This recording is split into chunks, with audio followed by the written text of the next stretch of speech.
DJ বন্ধ করতে গিয়ে আক্রান্ত পুলিশ, 3 মহিলা পুলিশ কর্মী সহ মোট 12 জন এই ঘটনায় আহত। একজনের অবস্থা আশঙ্কাজনক।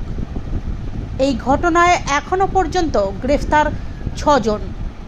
উল্লেখ্য, গতকাল ডানকুনির মনবের বারোয়ারি কালী পুজোর ভাসান ছিল। সেইখানেই ডিজে বক্সের আয়োজন করা হয়েছিল কমিটির পক্ষ থেকে।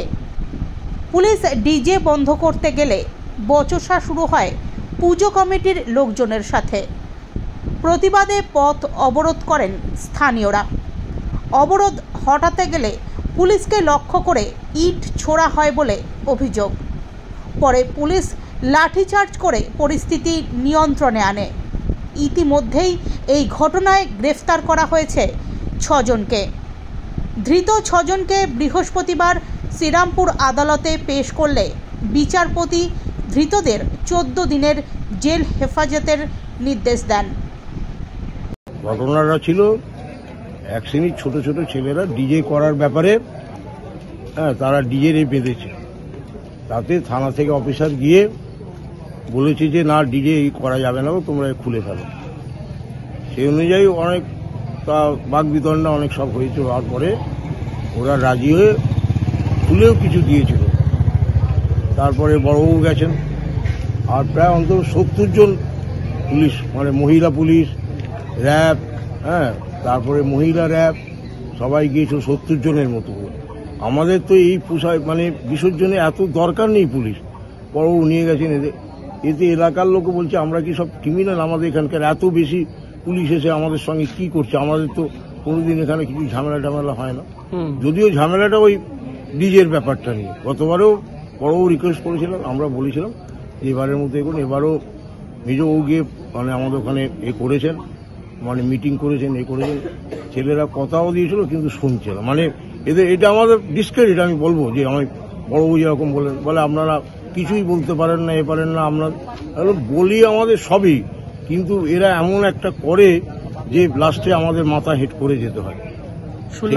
সেইটাই। হ্যাঁ, পুলিশকে শুনলাম মারধর করা হয়েছে। পুলিশকে বলতে কি তখন এই বৃষ্টিটা এসে গেছে।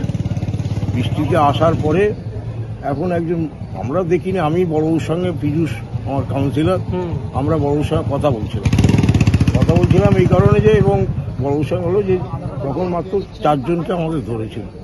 তা বলে আমি কথা দিচ্ছি আমাদের পুলিশ এই পুজোর ভাসানটা করে দিন, আমি ওই 4 জনকে ছেড়ে দেবো। এ হলো ইন দি মিন টাইম। যাই হোক, এই যে কৃষ্ণেন্দু ফিন্দু এরা করেছে না, এরা একটা আমাকে খুব দেখাক, আমাকে গালাগাল দিক, আমার কিছু ব্যাপার নেই। কিন্তু ওই রাস্তায় নাকি আমি তখন বড়বাবুর সঙ্গেই ওইখানে বসেছিলাম, এইসব কথাবার্তা বলছিলাম। রাস্তায় নাকি ওরা বসে পড়েছিল, অবরোধ করে এনে দেখলাম পুলিশ লাঠি নিয়ে ছুটলে, এটা দেখেছি। তারপরে পুলিশ লাঠি নিয়ে তাড়া করেছে, এটাও দেখেছি যে এইদিকে আমাদের মানে পূর্ব দিকে সবাই মা বোনেরা ছুটে চলে যাচ্ছে এই করছে।